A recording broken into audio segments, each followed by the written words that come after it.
अखंड ज्योति, संपादक श्री राम शर्मा, जून सन 1942।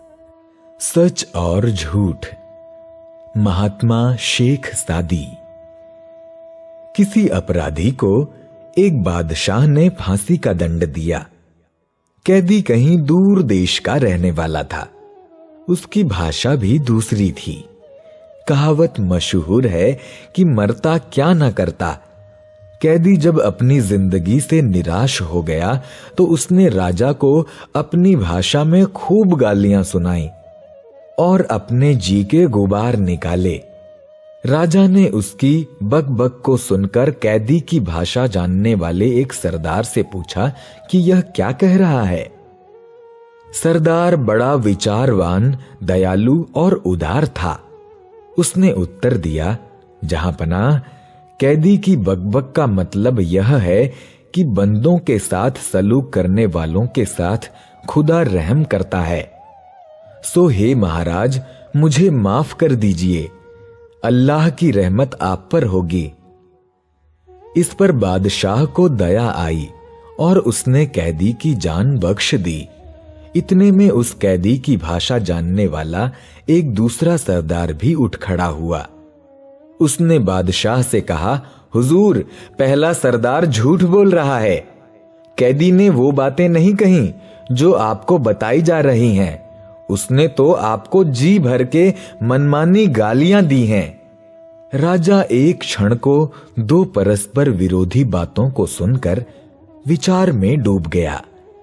फिर उसने उस सत्यवक्ता सरदार से कहा, तुम्हारी सच्चाई से मैं उस सरदार की झूठाई को ज्यादा पसंद करता हूं, क्योंकि उसने एक आदमी की जान बचाने के लिए भले इरादे से वो बात कही थी, पर तुम तो अपना मर्तबा बढ़ाने के लालच से एक आदमी का खून कराने वाली बात कह रहे हो।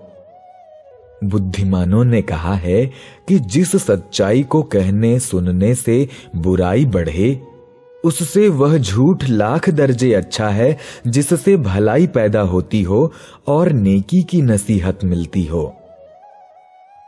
सच्ची तीर्थ यात्रा। एक बार देवताओं में आपसी विवाद उठ खड़ा हुआ कि हम में से कौन बड़ा और किसकी पूजा सबसे पहले होनी चाहिए। सब अपने अपने को बड़ा बताते थे और अपनी ही पूजा पर जोर देते थे।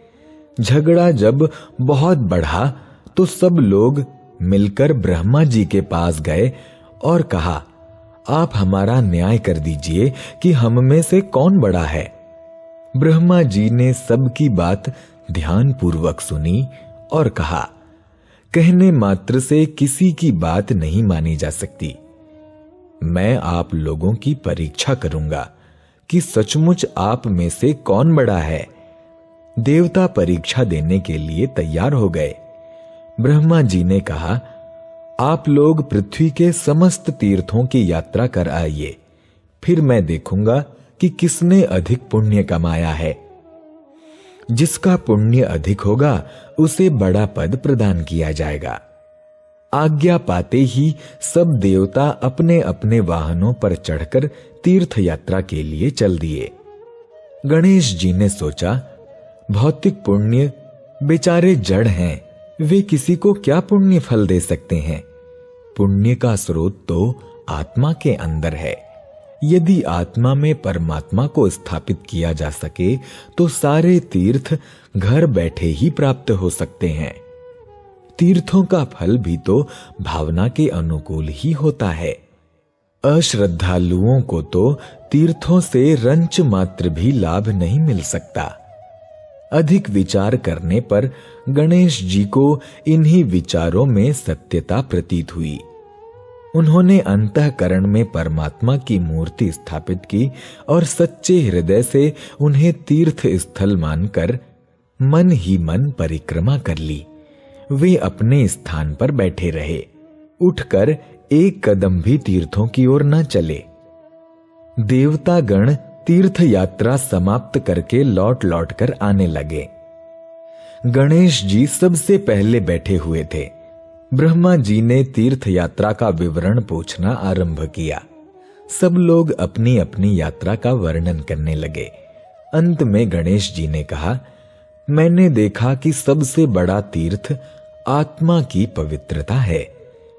मैं आत्मशोधन में लगा रहा हूं और एक कदम भी हटकर कहीं नहीं गया हूं। ब्रह्मा जी ने कहा, गणेश जी ने ही सच्ची तीर्थ यात्रा की है। तुम लोग तो मिट्टी पत्थरों और नदी नालों पर सिर पटकते फिरे हो। मैं गणेश जी को सबसे बड़ा घोषित करता हूं। शुभ कार्यों में उन्हीं की पूजा सबसे प्रथम हुआ करेगी। सच्चाई को अपनाओ। कुरान की शिक्षा। या अय्युहल जीना आमनु अलयकुम अनफुसाकुम विमा कुंतम तथा मलून। सरयू माइदा 2/7 14:5। हे विश्ववासियों, तुम अपना ध्यान रखो। जब तुम सत्य मार्ग पर हो तो कोई भी भ्रम में रहे तुम्हारी हानि नहीं कर सकता। तुम सबको अल्लाह की ओर जाना है। वो तुमको जो कुछ तुम कर सकते हो सब बता देगा। लयसल विरा अंतु वल्लू वुजूहकुम व उलाइकाहु मुल मुत्तकून। सरयू बकर 1/2-22। धर्म इसी में नहीं है कि नमाज में अपना मुख पूरब की ओर फेर लो अथवा पश्चिम की ओर फेर लो, वरन वास्तविक शुभ कार्य तो उन लोगों के हैं जो अल्लाह, मृत्यु, धर्म पुस्तक और अवतारों पर ईमान लाए, जिन्होंने संबंधियों, अनाथों, निर्धनों, यात्रियों तथा भिखमंगों को धन दिया, अपने वचन को पूरा किया तथा सताए जाने पर संकट काल में दृढ़ रहे। यही लोग हैं जो सच्चे निकले और सदाचारी हैं। आकर्षण की सच्चाई। लेखक पंडित जगन्नाथ राव नायडू, नागपुर। एक व्यक्ति ने सुन रखा था कि एक समान वस्तुएं एक दूसरे के तरफ खींचती हैं। भलों के पास भले और बुरों के पास बुरे जमा हो जाते हैं। आकर्षण का नियम इतना व्यापक है कि रुपये को देखकर रुपया भी खींचता है। उस आदमी को रुपयों की बड़ी जरूरत थी। उसने बड़ी कठिनाई से एक एक पैसा करके 1 रुपया इकट्ठा किया। जब रुपया हो गया तो उसे लेकर बैंक में पहुंचा। खजाने की खिड़की के पास वो खड़ा हुआ और रुपयों को ऊंचा करके खजाने के रुपयों को दिखाने लगा, ताकि वे आकर्षण के नियम के अनुसार खींचकर बाहर चले आवें और ये उन्हें ले लें। वो सारे दिन रुपयों को ऊंचा किए रहा और खजाने के रुपयों को इशारे से बुलाता रहा, पर कुछ परिणाम न निकला। एक भी रुपया बाहर न आया। फिर भी वो निराश न हुआ, क्योंकि जो कुछ सुना था वो प्रामाणिक व्यक्ति से सुना था। दूसरे दिन नई आशा से फिर बैंक में पहुंचा और अधिक प्रयत्न से खजाने के रुपयों को अपने रुपए के पास बुलाने लगा। उसने सोचा शायद दूर से आकर्षण शक्ति काम नहीं करती, इसलिए अपने रुपये को रुपयों के उस ढेर के पास पहुंचा दूं। खिड़की में से उसने हाथ लंबा किया ताकि उसका रुपया ढेर के निकट पहुंच जाए, पर अकस्मात उसके हाथ में से रुपया छूट गिरा और उसी ढेर में मिल गया। गिरने की आवाज होते ही खजांची का ध्यान उधर गया। खजांची चोर चोर चिल्ला पड़ा। सिपाही दौड़ पड़े और उसे पकड़ लिया। चोर से कारण पूछा गया तो उसने सच सच सारी बात कह सुनाई। सुनने वालों ने समझ लिया कि कोई भोला भाला आदमी है, चोरी करने का इसका इरादा नहीं था। सब लोग उसकी बात पर हंसने लगे। हंसने वालों में से एक बुद्धिमान ने कहा, भाई, तुमने जो बात सुन रखी थी वो बिल्कुल सच थी। देखो, तुम्हारा रुपया आकर्षण शक्ति से खींचकर उस ढेर में मिल गया ना। अब तुम्हें ये और जानना चाहिए कि बड़ी ताकत वाला छोटी ताकत वाले को खींच लेता है। यदि तुम दुष्टों के गिरोह में मिलोगे तो तुम दुष्ट बन जाओगे, और साधुओं की संगति में बैठो तो साधु बनोगे। जब तक तुम में थोड़ी सी सामर्थ्य है तब तक दूसरों को अपने ढांचे में नहीं ढाल सकते, खुद ही उनमें मिल जाओगे। नए सुधारों को लोक सुधार से पहले सत्संग करके बल प्राप्त करना चाहिए। रामकृष्ण परमहंस के उपदेश। जिस तरह लोहे को कई बार गर्म करने पर मुलायम हो जाता है तो उसको चाहे जिधर मोड़ने से हथियार बना लेते हैं, उसी प्रकार मनुष्य भी आपत्तियों की आग से तपाने पर तथा दुनिया की मार खाने पर स्वच्छ हाथ बनता है और भगवत भक्त हो जाता है। वर्षा का जल जबकि मकान की छत पर गिरकर पनालों द्वारा पृथ्वी पर गिरता है तो वह पानी आता तो आकाश से है, किंतु पनालों द्वारा नालों में चला जाता है। इसी प्रकार सदृश्य देशों का प्रचार साधु करते हैं, किंतु वो ईश्वर से ही प्राप्त होते हैं। पानी को पुल के नीचे से बहने में कोई बाधा नहीं होती। उसी तरह त्यागी के हाथ से धन चलता रहता है, उसे इकट्ठा करने की कोई चिंता नहीं रहती। सत्य की विजय होती है। एक व्यक्ति बड़ा ही कंजूस था, पापी और दुष्ट स्वभाव का भी था। उसने अनीति के साथ बहुत सा पैसा इकट्ठा कर लिया और अपने बेटे को चोरी करने की कला में खूब निपुण कर दिया। समयानुसार जब वह व्यक्ति मरने लगा तो अपने बेटे को बुलाकर उसने कहा, पुत्र, अब तुम स्वयं सब बातें जान गए हो, पर मेरी एक शिक्षा है, उसे ध्यान रखना। वो ये है कि कभी कथा वार्ता में, भजन कीर्तन में, साधु संग में न बैठना, न ही उनकी बातें सुनना। पुत्र ने पिता की आज्ञा मान ली।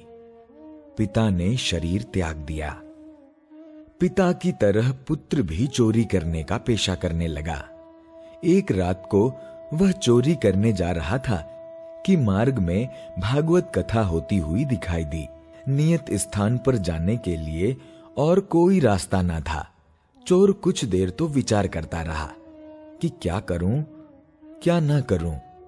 अंत में कथा श्रवण के पाप से बचने के लिए कानों में उंगली लगाई और आगे चल दिया। वो कुछ ही कदम चला था कि अकस्मात पैर में कांटा चुभ गया। कांटा निकालने के लिए कानों में से उंगलियां निकालनी पड़ी, इसलिए उसे कथा की बातें सुनाई पड़ने लगीं। चोर ने उन सुनी हुई बातों को भुलाने की पूरी कोशिश की, पर दो बातें उसे याद हो गई।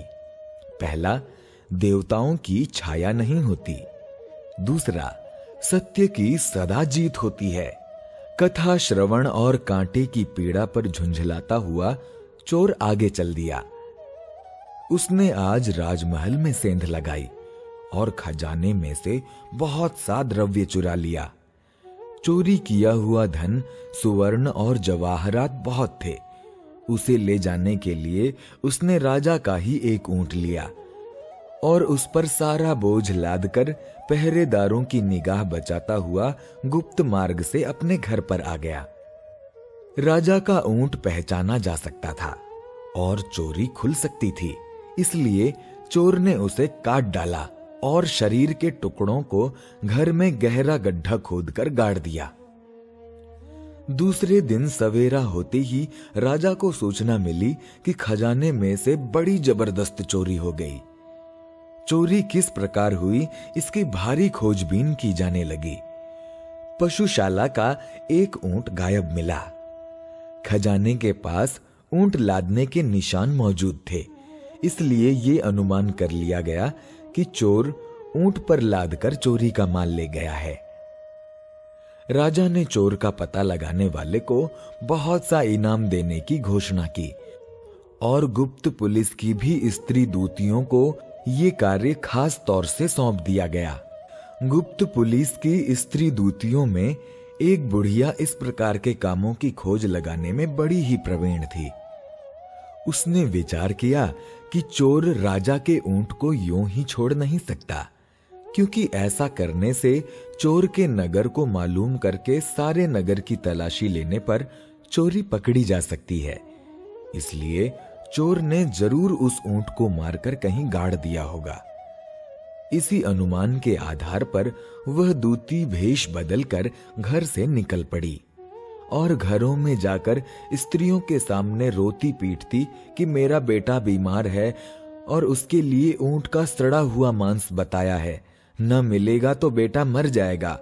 हाय, क्या करूं, कहां जाऊं? स्त्रियां उसकी बात सुनती, पर ऊंट का मांस कहां से देती? बेचारी अपनी लाचारी प्रकट करके चुप हो जाती। दूती गांव-गांव, नगर-नगर में फिरने लगी। एक दिन वो चोर के घर जा पहुंची। चोर की स्त्री भोली थी। बुढ़िया के रोने पीटने पर उसे दया आ गई और गड्ढे में से निकालकर थोड़ा सा ऊंट का मांस दे दिया। बुढ़िया खुशी से फूली न समाती थी। उसने दरवाजे पर एक काला निशान लगा दिया ताकि वह दूसरे दिन उस घर को पहचान सके, और प्रसन्न होती हुई लौट गई। चोर के घर का पता तो लग गया, पर दूती को अभी ये बात और मालूम करनी थी कि धन उसी के घर में है या कहीं दूसरी जगह रखा हुआ है। राजा को पूरी और पक्की सूचना देने पर ही पूरा इनाम मिलता, इसलिए दूसरे दिन भी जांच जारी रखने का निश्चय कर लिया। उस दूती ने काला रंग देह पर पोता, बाल फैलाए और भयंकर रूप बनाकर भैंसे पर चढ़कर उस चोर के घर रात को 12 बजे पहुंची और दरवाजे पर खड़ी होकर हुंकार देने लगी। चोर बाहर आया। दूती ने कहा, दुष्ट, तू मुझे जानता नहीं, मैं भवानी दुर्गा हूं। तू राजमहल से इतनी बड़ी चोरी कर लाया, पर मेरे लिए एक भी बलि न दी। अब मैं तुझे ही खा जाऊंगी। चोर धमकी में आ गया। वो गिड़गिड़ा कर देवी के पैरों पर गिर पड़ा और कहने लगा, भगवती, चोरी का धन अभी ज्यों का त्यों घर में गढ़ा हुआ है। मैंने उसे छुआ भी नहीं। पहले आपकी बलि दे दूंगा, तब उसमें हाथ लगाऊंगा। गलती के लिए माफ कर। कल ही आपके मंदिर में 9 बकरों की बलि चढ़ा दूंगा। देवी खुश होती हुई वापस लौट चली।